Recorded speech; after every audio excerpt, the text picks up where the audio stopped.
ಇದು ಸೋಮವಾರ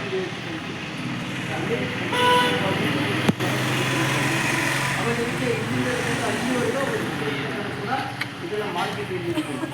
ಆಮೇಲೆ ದೇವಸ್ಥಾನಕ್ಕೆ ಬಂದಾಗ ಈ ದೇವಸ್ಥಾನದ ಮೇಲೆ ಕೂಡ ಸುತ್ತಾಡಲು ದಾಳಿ ಮಾಡಿದಾಗ ಮೇಲಿಟ್ಟು ಗೋಪುರೆಲ್ಲ ಪೂರ್ತಿ ಹಾಳು ಮಾಡಿದ್ರು.